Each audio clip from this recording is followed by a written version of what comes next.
Hello dear student, कैसे हो आप लोग। स्टूडेंट, आज का ये वीडियो क्लास 12 इकोनॉमिक्स के जितने भी स्टूडेंट हैं उनके लिए मोस्ट इम्पॉर्टेंट वीडियो होने वाला है, क्योंकि आज की इस वीडियो में हम पूरे किताब के 92 महत्वपूर्ण टॉपिक को पढ़ने वाले हैं। यानी हर एक चैप्टर के इम्पॉर्टेंट टॉपिक्स को आज की इस वीडियो में हम कवर करेंगे और आपको बताएंगे कि इन टॉपिक्स को यदि आप तैयार कर लेते हैं बोर्ड एग्जाम के लिए तो आपके लिए सबसे ज़्यादा इम्पॉर्टेंट होगा, क्योंकि बोर्ड एग्जाम में इन्हीं टॉपिक्स से आपका सारा प्रश्न पूछा जाएगा। हर एक चैप्टर के इम्पॉर्टेंट टॉपिक्स बताए हैं, तो आज की इस वीडियो को चलिए शुरू करते हैं।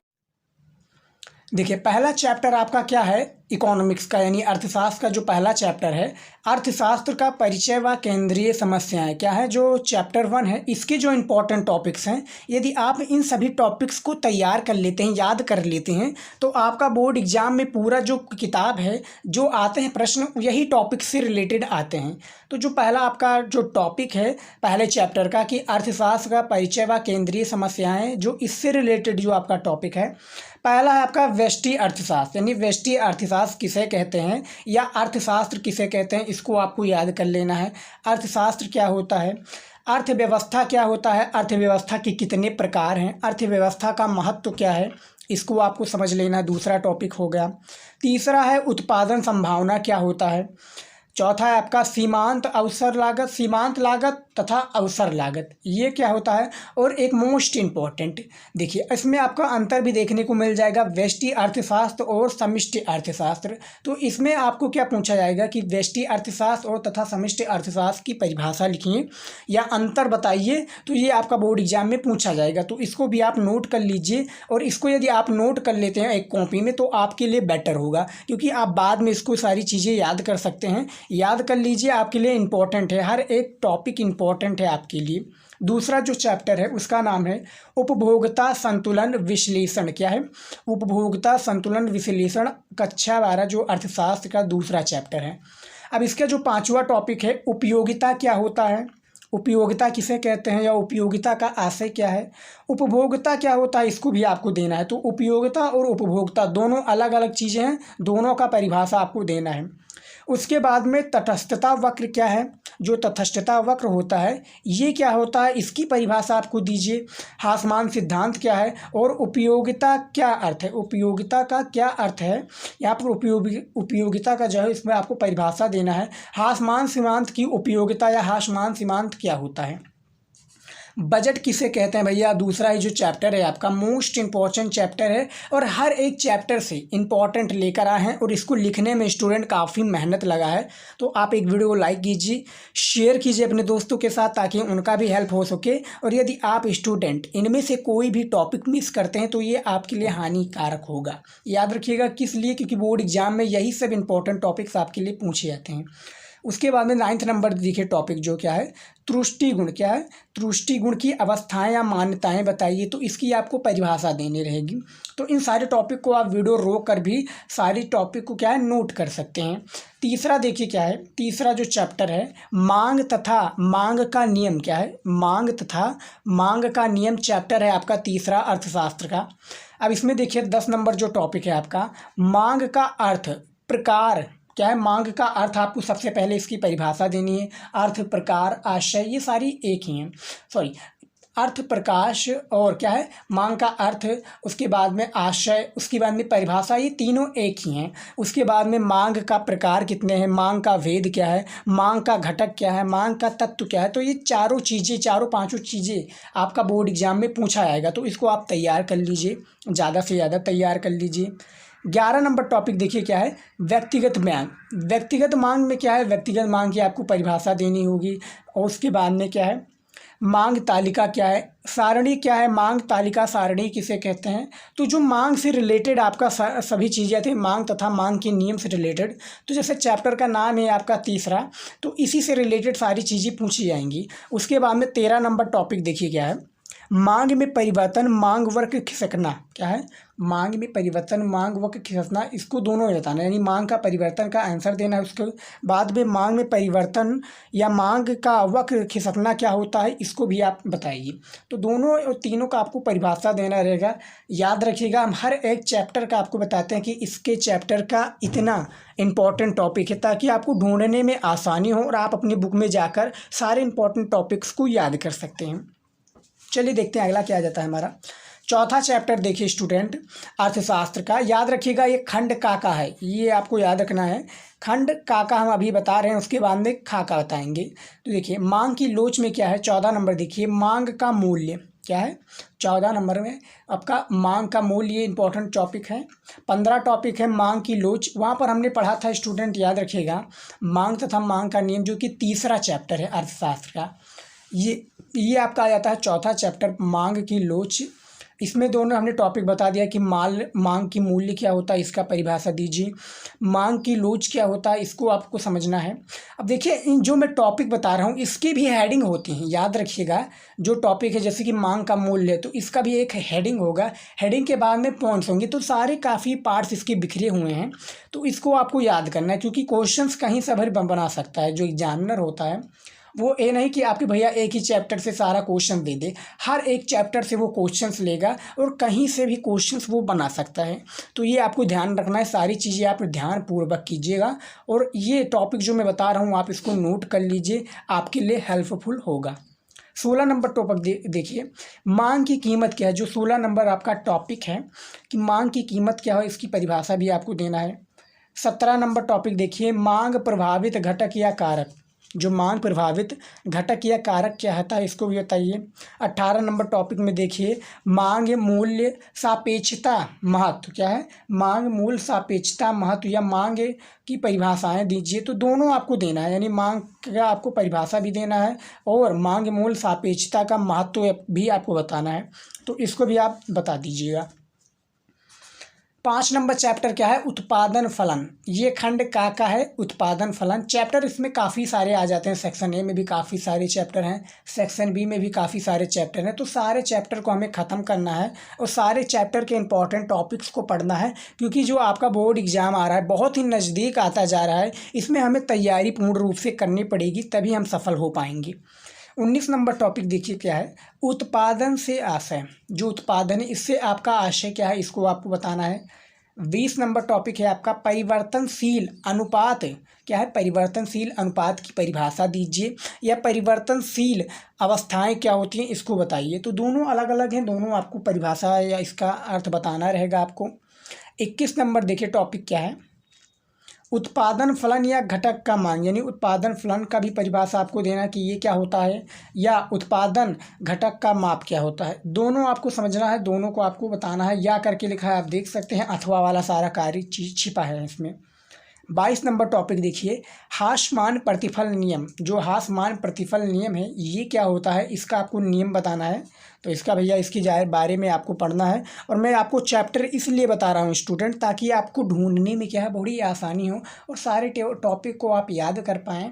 और आपसे एक रिक्वेस्ट है, यदि आप वीडियो देख रहे हैं स्टूडेंट, तो सारे जो मैं टॉपिक्स को बता रहा हूँ आप इसको लिख लीजिए, कॉपी में नोट कर लीजिए, बाद में आपके बहुत काम आएगा स्टूडेंट। क्योंकि यही टॉपिक क्या है, काफ़ी जो चैनल्स हैं पेड देते हैं, यानी काफ़ी चैनल आपको पैसे लेने पर ये सारी चीज़ें देते हैं, लेकिन हम फ्री ऑफ कॉस्ट कर रहे हैं। पूरे यूट्यूब पर आपको ऐसा कोई नहीं बताएगा कि ये इंपॉर्टेंट टॉपिक है, इतने टॉपिक हैं, लिख कर कोई नहीं बताएगा।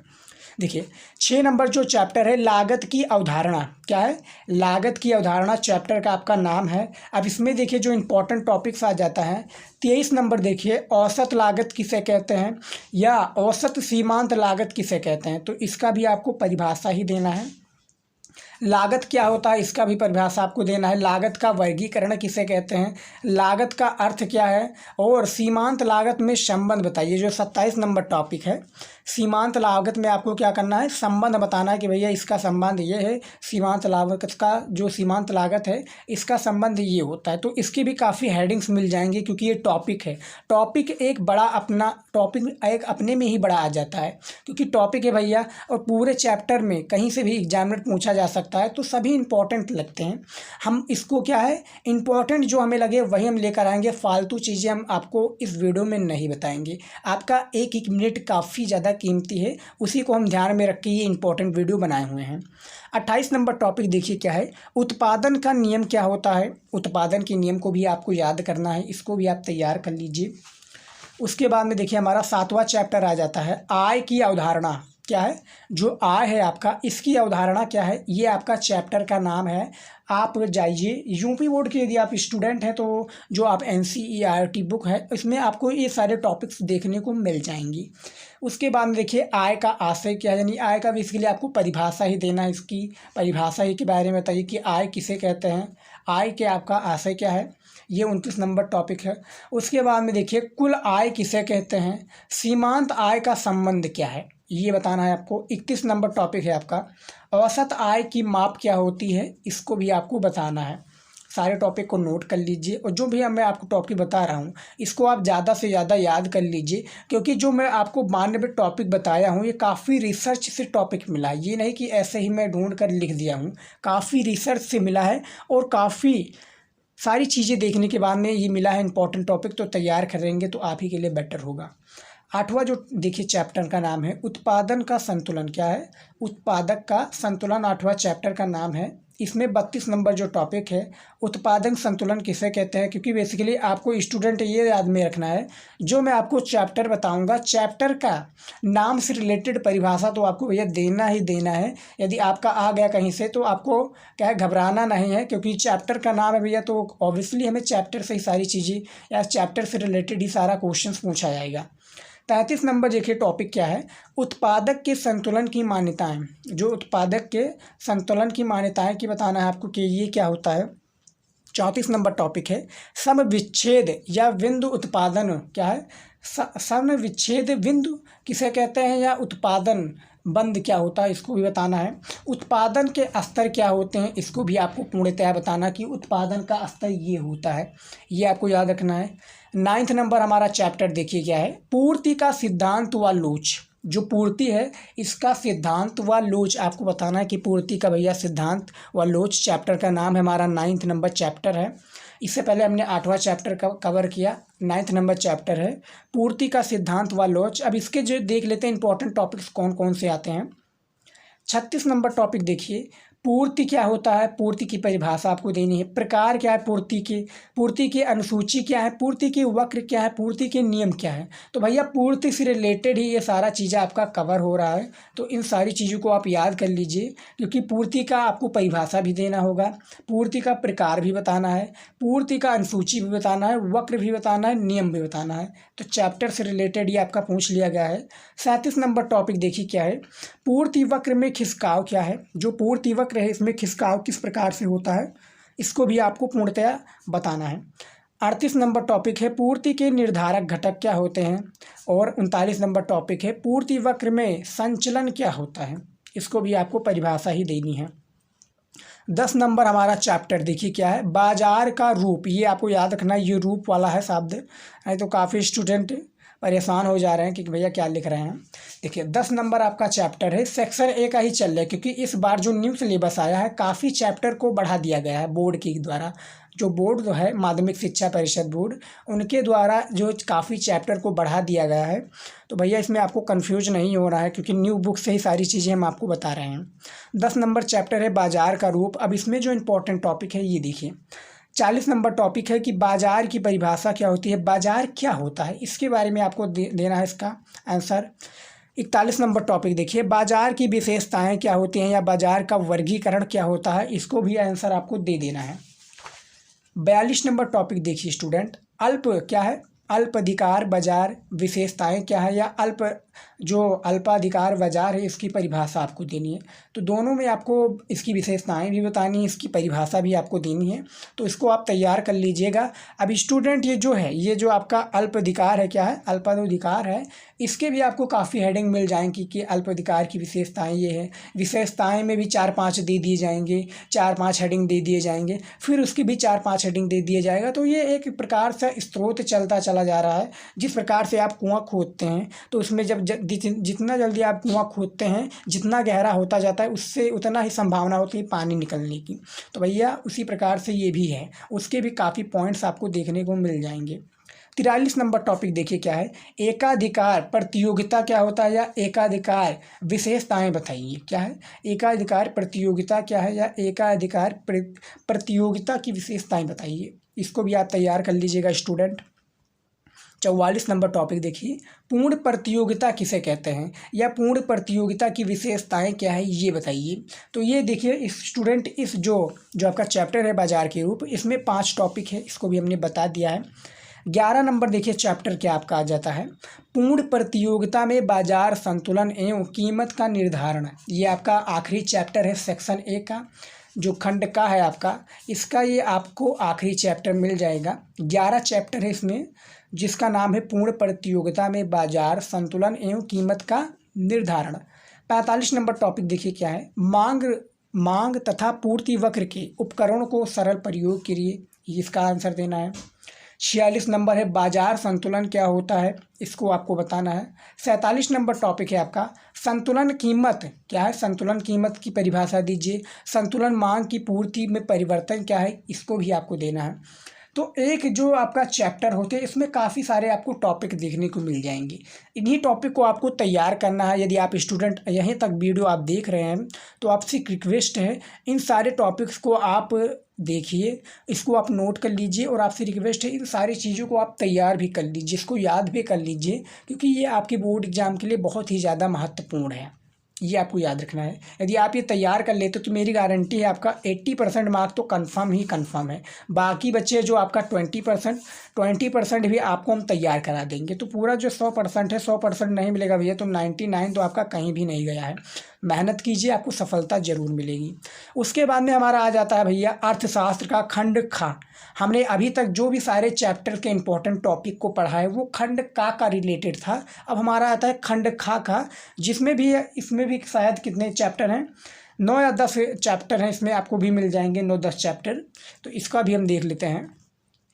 पहला चैप्टर देखिए खंड खा का पहला चैप्टर है समष्टि अर्थशास्त्र की मूलभूत अवधारणाएं क्या है। जो समष्टि अर्थशास्त्र है इसकी मूलभूत अवधारणाएं क्या है। जो खंड का में था उसमें भी आपका व्यष्टि अर्थशास्त्र था, खंड खा में है समष्टि अर्थशास्त्र। तो खंड खा और खंड का दोनों इसमें क्या है, दोनों में डिफरेंस है, दोनों का अलग अलग तात्पर्य है। अब इसमें क्या है, समष्टि अर्थशास्त्र है। समष्टि अर्थशास्त्र की आपको परिभाषा देना है। अब यहाँ पर वो बोर्ड एग्जाम में पूछा जा सकता है कि समष्टि अर्थशास्त्र या इसमें अंतर भी आपको पूछा जाएगा कि समष्टि अर्थशास्त्र अथवा व्यष्टि अर्थशास्त्र का आपको अंतर बताना है। तो ये भी आपका बोर्ड एग्जाम में पूछा जाएगा, तो इसको भी आप तैयार कर लीजिएगा। अंतर तो कंपलसरी ही पूछा जाएगा, काफ़ी बार पूछा गया है। 49 नंबर टॉपिक देखिए क्या है, समष्टि अर्थशास्त्र का उद्भव किस तरह से हुआ, इसका परिभाषा दीजिए। या समष्टि अर्थशास्त्र विषय वस्तु क्या होता है, या समष्टि अर्थशास्त्र का महत्व क्या है। तो इन तीनों को आप तैयार कर लीजिएगा। 49 नंबर ये का टॉपिक है। 50 नंबर देखिए टॉपिक क्या है, समष्टि और व्यक्ति में पारस्परिक निर्भरता क्या होता है, इसको भी आपको तैयार कर लेना है। 51 नंबर टॉपिक है हमारा वस्तुओं का अर्थ। जो वस्तुएं हैं इसका आपको अर्थ बताना है। 52 नंबर हमारा टॉपिक है निवेश और मूल्यह्रास क्या है, निवेश और मूल्यह्रास क्या होता है, इसको भी आपको बताना है कि निवेश का तात्पर्य क्या है, मूल्यह्रास का तात्पर्य क्या है। इस पर हमने जैसा कि आपको बताया शुरुआत में ही कि भैया जो टॉपिक है वो अपने आप में एक बड़ा चीज़ है। तो टॉपिक जो है अपने आप में एक बड़ा चीज़ है, इसके भी आपको हेडिंग्स मिल जाएंगी, याद रखिएगा हेडिंग, इसको भी आपको देखने को मिल जाएंगे इसके अंदर का हेडिंग।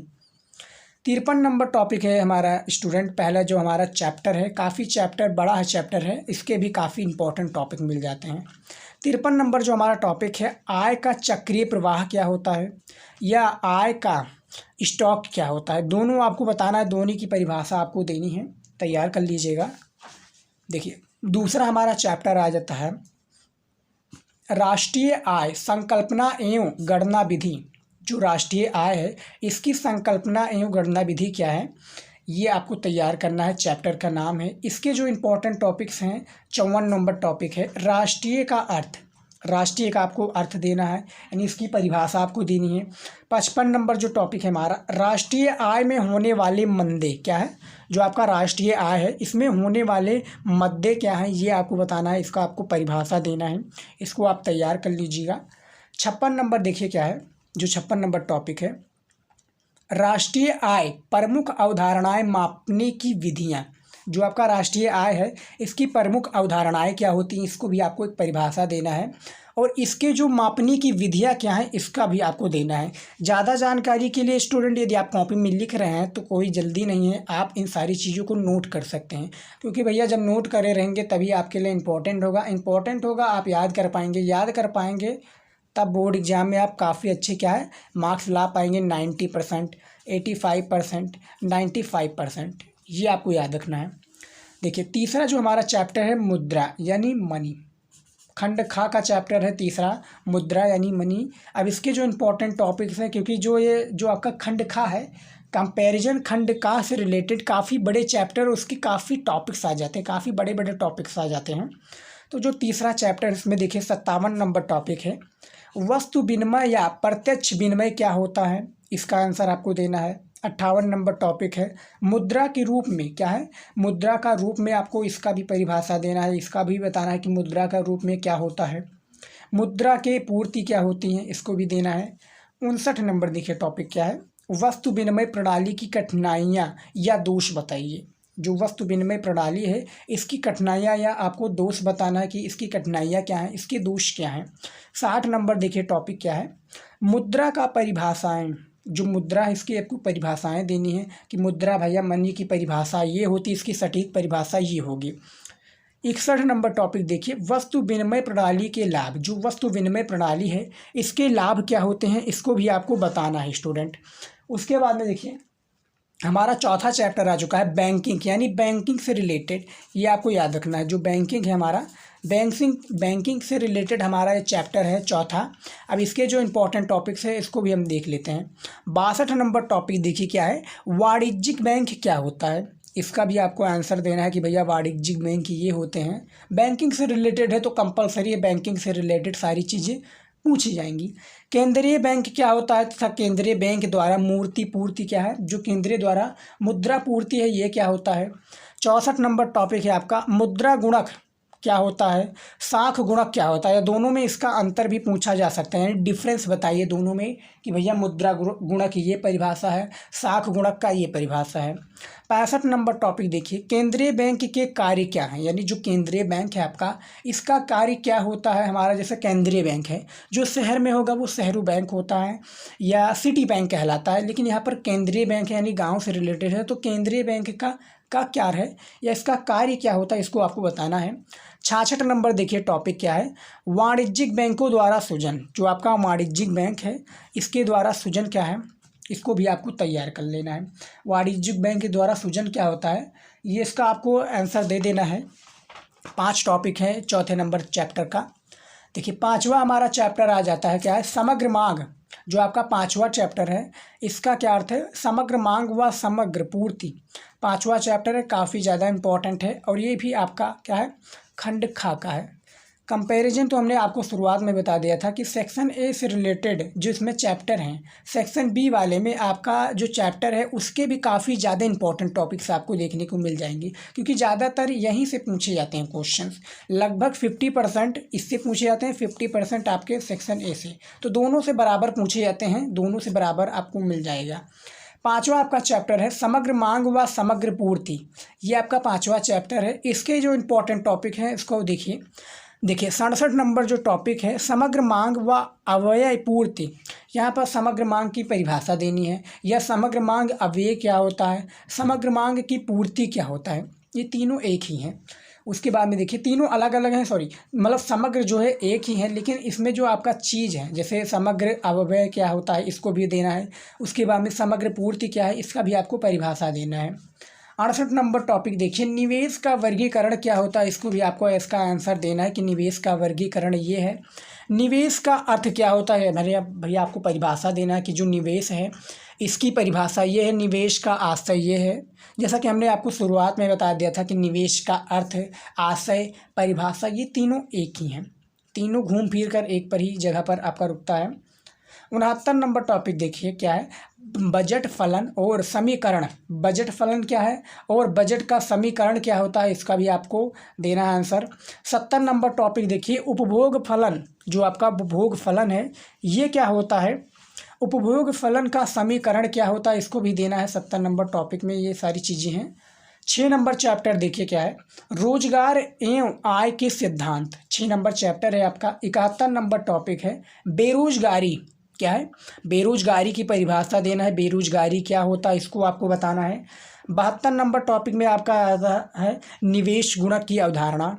73 नंबर टॉपिक है आपका पूर्ण रोजगार क्या है, या पूर्ण रोजगार या अल्प रोजगार में अंतर बताइए। दोनों अलग अलग हैं, दोनों अलग अलग भी पूछा जा सकता, कोई कहाँ नहीं जा सकता कि भैया क्या पूछा जाए, ये आपको याद रखना है। ऑब्जेक्टिव क्वेश्चंस के लिए भी हमने एक सीरीज चला है जिसमें हम काफ़ी इंपॉर्टेंट ऑब्जेक्टिव क्वेश्चंस को करा रहे हैं, तो आप ज़्यादा से ज़्यादा ऑब्जेक्टिव क्वेश्चंस को भी देखिएगा, क्योंकि आपके ऑब्जेक्टिव क्वेश्चन से ही कॉपी की शुरुआत होती है, तो उसको भी तैयार कर लीजिएगा। उसको भी हम तैयारी करा रहे हैं, आप अपनी किताब से भी, अपनी बुक से भी तैयार कीजिए। 74 नंबर देखिए क्या है, केन्स का रोजगार सिद्धांत क्या होता है। जो केन्स हैं इनके जो रोजगार सिद्धांत है ये क्या है, इसका भी आपको परिभाषा देना है। 75 नंबर टॉपिक है आपका मित व्यायिता तथा क्या है, जो आपका मित व्यायिता या विरोधाभास, इसका भी आपको देना है। 76 नंबर टॉपिक है, इसका भी आपको परिभाषाएं देनी है, जिसका क्या अर्थ होता है। आय एवं रोजगार का परंपरावादी सिद्धांत क्या है, या आय एवं रोजगार में परंपरावादी किसे कहते हैं, इसका सिद्धांत क्या है, इसको भी आपको आंसर देना है आय और रोजगार वाले में। काफ़ी बार ये आय और रोजगार वाले में भी अंतर पूछा जाता है, तो इसको आप तैयार कर लीजिएगा। 6 नंबर चैप्टर है। 77 नंबर टॉपिक देखिए, संतुलन उत्पादन क्या होता है। जो आपका संतुलन उत्पादन है इसको भी आपको परिभाषा देनी है, तो 6 नंबर चैप्टर का ये इंपॉर्टेंट टॉपिक है। उसके बाद में देखिए 7वां नंबर चैप्टर हमारा आ जाता है, न्यून मांग क्या है, न्यून मांग और अतिरेक मांग क्या है। जो न्यून मांग और अतिरेक मांग है ये क्या होता है, इसका आपको परिभाषा देना है। 58 नंबर आपका टॉपिक आ जाता है, न्यून मांग क्या होता है, न्यून मांग के कारण क्या है, न्यून का प्रभाव क्या है, न्यून मांग के सुधारने के उपाय क्या हैं। तो ये चारों चीज़ों में सिर्फ न्यून का जुड़ा हुआ है, तो न्यून वाला सारा चीज़ें आपको बतानी है कि कारण क्या है, प्रभाव क्या है, सुधारने के उपाय क्या हैं। ये चारों चीज़ों को आप स्पष्ट रूप से पढ़ लीजिएगा, तैयार कर लीजिएगा। 69 नंबर देखिए क्या है, अतिरेक मांग क्या है। देखिए 78 और 79 वाले में देखिए क्या है, अतिरेक मांग और क्या है 79 देखिए, अतिरेक मांग, अतिरेक कारण, प्रभाव, ठीक करने के उपाय। तो सेम यहाँ पर अतिरेक मांग और न्यून मांग दोनों एक ही है, बस फर्क इतना कि वो न्यून मांग है, ये अतिरेक मांग है। 80 नंबर देखिए क्या है टॉपिक, 3 श्रेणियाँ अर्थव्यवस्था में अतिरेक और न्यून क्या है। जो 3 श्रेणियाँ हैं अर्थव्यवस्था की, इसमें अतिरेक और न्यून का क्या तात्पर्य है, इसको भी आपको बताना है, इसको भी आप तैयार कर लीजिएगा। 8वां हमारा चैप्टर आ जाता है, सरकारी बजट व अर्थव्यवस्था। जो सरकार का बजट है या सरकारी बजट है उसका अर्थव्यवस्था क्या है, क्योंकि भैया हम इकोनॉमिक्स पढ़ रहे हैं, अर्थशास्त्र, तो कंपलसरी है भैया सरकार के बजट और अर्थव्यवस्था से रिलेटेड हम इस टॉपिक या इस चैप्टर का सारी चीज़ें हम पढ़ें। तो 8वां चैप्टर है, इसका जो 81 नंबर टॉपिक है, सरकारी बजट क्या होता है। जो आपका सरकारी बजट है ये क्या है। 82 नंबर टॉपिक में है बजट का घटक क्या है, बजट का घाटा क्या है, इसको भी आपको बताना है। 83 नंबर टॉपिक में आपका आता है, सरकार क्या है, सरकार बजट के उद्देश्य को बताइए कि सरकार के बजट के ये उद्देश्य हैं। तो 83 नंबर टॉपिक आपका ये देता है। 9th नंबर जो चैप्टर है आपका 9 नंबर, विदेशी विनिमय दर क्या है। चैप्टर आपका नाम है विदेशी विनिमय दर। इसके भी इंपॉर्टेंट टॉपिक्स को हम देख लेते हैं स्टूडेंट। देखिए 84 नंबर देखिए टॉपिक क्या है, विदेशी विनिमय। जो आपका 84 नंबर टॉपिक है, विदेशी विनिमय की मांग की पूर्ति। जो आपका विदेशी विनिमय की मांग की पूर्ति है इसको आपको बताना है, ये आपको याद रखना है। उसके बाद में देखिए क्या है 85 नंबर, देखिए 85 नंबर जो आपका टॉपिक है, विदेशी विनिमय तथा विदेशी विनिमय दर क्या होता है, इसको भी आपको बताना है। 86 नंबर आपका टॉपिक है विनिमय दर की प्रकार क्या हैं, क्योंकि चैप्टर का नाम है विदेशी विनिमय दर, तो भैया विदेश से रिलेटेड सारी चीज़ें रहेंगी।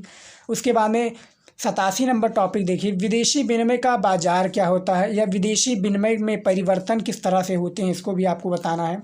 88 नंबर आपका टॉपिक है विदेशी विनिमय दर का निर्धारण किस तरह से होता है। जो आपका विदेशी विनिमय दर है इसका जो निर्धारण है ये किस तरह से होता है, इसको भी आपको बताना है। तो 88 नंबर टॉपिक हो गया।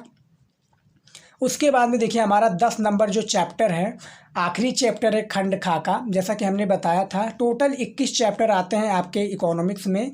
इकोनॉमिक्स में आपके क्या है, टोटल कितने चैप्टर आते हैं, 21 चैप्टर आते हैं, वो भी न्यू सिलेबस के आधार पर। काफ़ी चैप्टर बढ़ चुके हैं।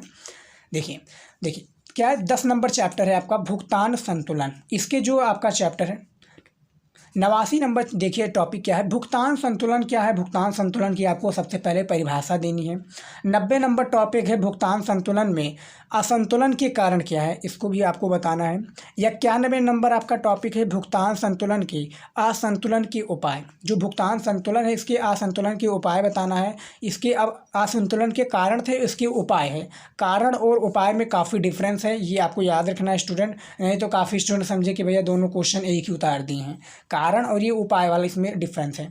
और 92 हमारा आखिरी टॉपिक बचता है पूरे बुक का। 92 नंबर टॉपिक है भुगतान संतुलन या प्रमुख अंग क्या होता है, भुगतान संतुलन का घटक क्या है। तो ये 92 इंपॉर्टेंट टॉपिक है। हर एक चैप्टर का हमने इंपॉर्टेंट टॉपिक आपको बताया है। देखिए जो खंड खा है इसमें आपका 10 चैप्टर है, इसके हम हर एक चैप्टर के इंपॉर्टेंट टॉपिक को हमने बताया है। उसके बाद में आपका आ जाता है खंड का। खंड का में 11 चैप्टर हैं, उसके भी हमने चैप्टर वाइज हमने इंपॉर्टेंट टॉपिक को बताया है। इकोनॉमिक्स का ही मोस्ट इंपॉर्टेंट वीडियो है, याद रखिएगा। और इस वीडियो को बनाने में काफ़ी ज़्यादा मेहनत लिखा है, खासकर इन टॉपिक को लिखने में, रिसर्च करने में काफ़ी मेहनत लगा है स्टूडेंट। तो आपसे एक रिक्वेस्ट है, वीडियो को लाइक कीजिए। चैनल पर यदि आप हमारे नए स्टूडेंट जुड़े हैं तो चैनल को भी सब्सक्राइब कर लीजिए, और वीडियो को अपने दोस्तों के साथ ज़रूर शेयर कीजिएगा, अपने मित्रों के साथ शेयर कीजिए जो आपके साथ में पढ़ रहे हों। तो आज की इस वीडियो में बस इतना ही, मिलते हैं नेक्स्ट वीडियो में। जय हिंद।